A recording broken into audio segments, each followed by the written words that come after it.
Yo, what up YouTube? This your boy HP. So I'm back and this the sampling video for the beginners, you feel me?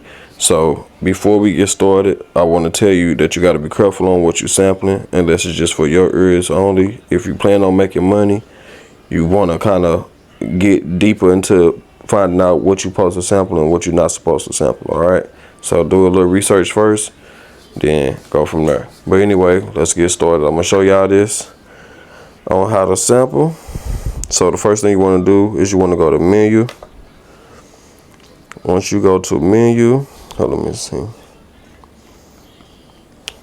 You want to go to the sample button, which is right there. Sample. All right. Once you get on sample, you want to make sure that this right here is in the right space. So we want to double tap that. Okay, now you see how that's up some. You want to kind of bring that down to the top of that air noise, okay? Not on the air noise, but right on over it. All right. So right there, you see I got it real close. Can you see?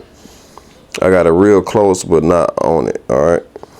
So as soon as the sample hit, it's gonna start recording immediately. Okay.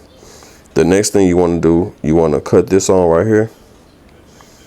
Bam, that's so you can hear your sample as you sampling. All right, now once you got that set up, you want to go to your sample source where you want to sample from. It can be from this turntable, anything, you know what I mean? Anything that your ears can hear, you can sample it pretty much.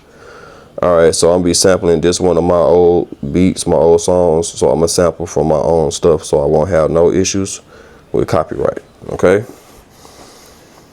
All right, so the first thing you want to do is you want to do a sound check on here to see exactly where your sound coming in at. Now I got it connected in the back here inside the that's the input, but I got it in the input L because I don't have the double cord. It's supposed to be two mono cables going into here, going out into a splitter, which goes into the device that you want to sample from. Okay, but I'm using right now a stereo cord. Let me show you. That's stereo, so that's what I'm using. All right, so it's only gonna be coming out of one ear, so it's gonna be coming out of one side, so I need to find out what side that it's coming off of. So in order to do that, you can still sample with one, you don't have to have both. So in order to do that, I want to replay this. Right, we can't hear nothing now because I have to. Oh yeah, once you get that up, you gotta turn this. You gotta turn the little volume knob up back here. All right, so kind of turn it like halfway. All right, so for some reason I'm not getting the sound. Oh, I gotta hook the speaker up. All right, so let's do that. Where's the other end of the speaker wire? All right, gotta put that into the output. Okay, hit play. All right, we got some sound coming out of there. As you can see, that's moving. So you want to turn this up. All right, so I gotta kind of slide this out a little bit so I can get the sound the way I want it.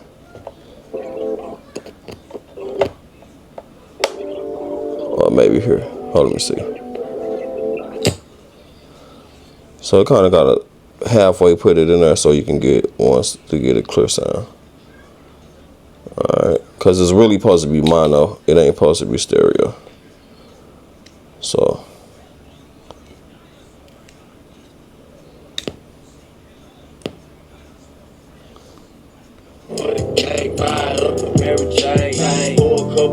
See, I got it halfway out of there.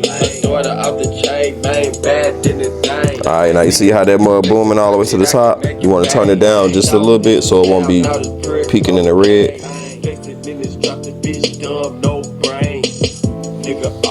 That's cool. Alright, see, but you see it's coming out of one side instead of both sides. So you want to go up here, tap up here, and you want to keep moving until you see both of the sides start when you see it's on. 1-4. So we want to keep moving until we get to actually 1, I guess, I'm assuming. Bam. Now it's on 1. Now you see both of them going up, right? All right, so that's when you know you're ready. Okay, so now I'm finna start getting ready to store up my sample. You want to hit the aim arm button right here.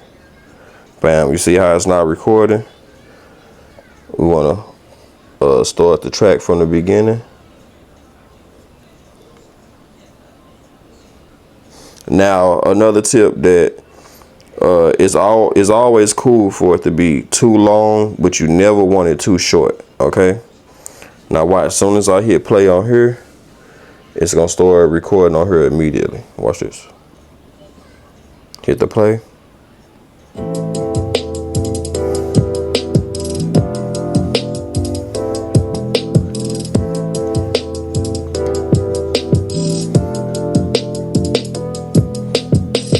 Nigga, all go in.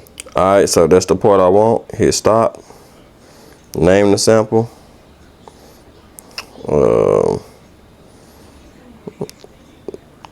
Call this temp.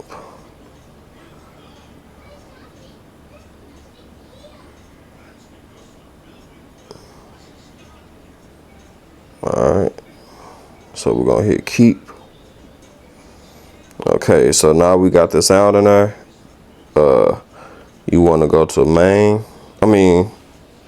sample edit.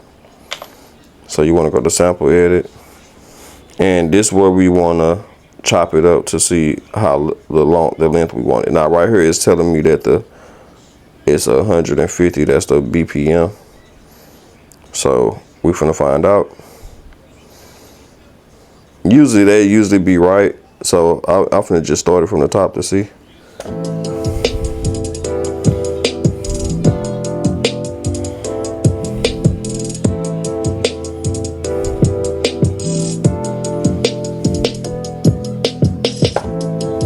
See, I wanted to stop right there where it looped at, man. So I want to bring that over. Okay.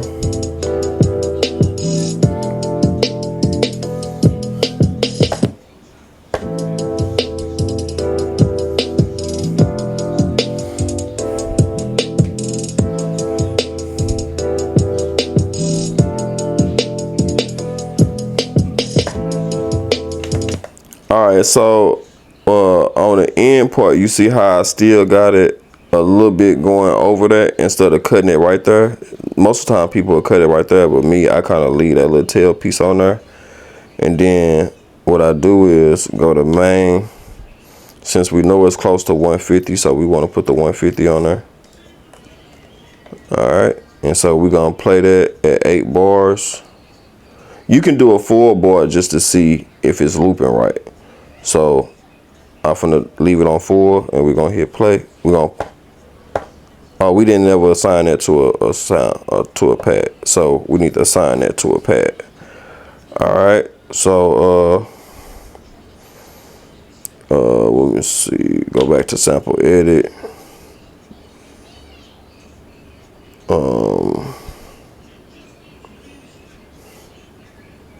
Assign to pad 1. Hit do it. All right. Now that's how you want your sample to be. Just as soon as you tap it, you want it to be. All right, you want that to be in there. All right, but it's okay for it to have a tail on the end. So we got it on 150 4 bars. We want to see if this gonna play, if the loop gonna sound right when it's looping. So we're gonna hit play start. Oh, let's record it in first. I'm tripping.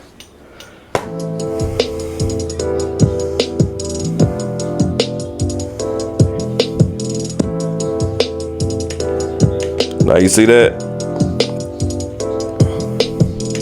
All right, you see how that played? It looped perfect. All right, because usually my loops don't have that. My tempo never have an extra number on the double on the milliseconds. You know what I mean? So it just usually be not the milliseconds, but whatever you call this double number right here behind a tempo. I never really had nothing in there. All right, so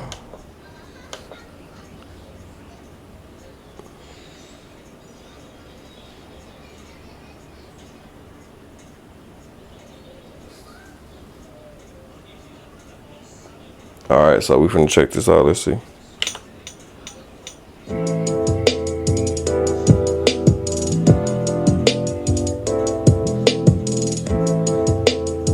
Sound close, but I don't know if it's right on point. Let's see. That sound real close. Let me see. Let's scoot this over a little bit. Scoot the beginning over. Let's try it one more time.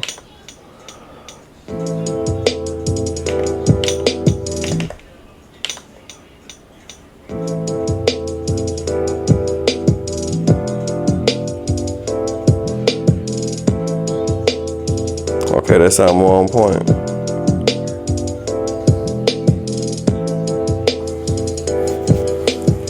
So that's pretty much it. So as you can see, I still left that tail on there. You know what I'm saying? But you really want to make sure the beginning is tight. That's the main thing. The tail is cool. You'll know when it's looping right when you get the tempo on point, okay? So just because it's going to stop where it needs to stop at on that tail, but as long as you got the tempo on point, you're going to be good to go. So now I can change this to the 8 so we can actually get the whole thing. And then let's play it now. This the 8 bars.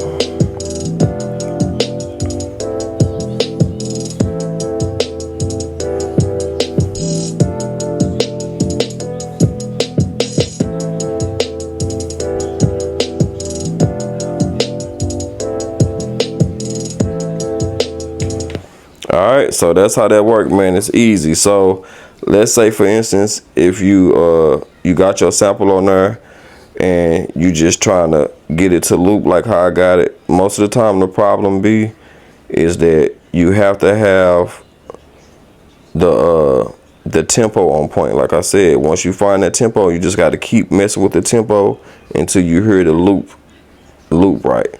All right, so that's how you really find the loop is inside your tempo. Okay, so as you can see, I still got this extra tail on there. Even if I was to move this back, it's all out of whack, right? That don't have to be tightened up. As long as you got that tempo on point. Now you see how I got that all out of whack? I just moved it. It's still gonna loop the same. Watch.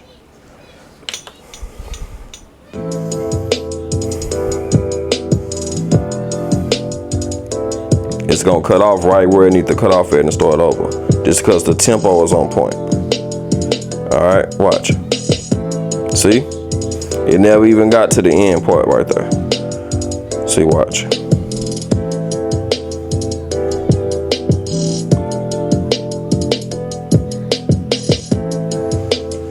You see that? So make sure it's your tempo finding that you have to find once you got your loop in there. That's how you get it to loop right properly, like how you want it to. So the ending part really don't mean nothing. The main part that mean the most is this beginning part. You really don't want to have, you see how I got that little lip on there? You want to start it right when it starts. You see what I'm saying? So that's the main thing. So as soon as you hit the button, you hear that.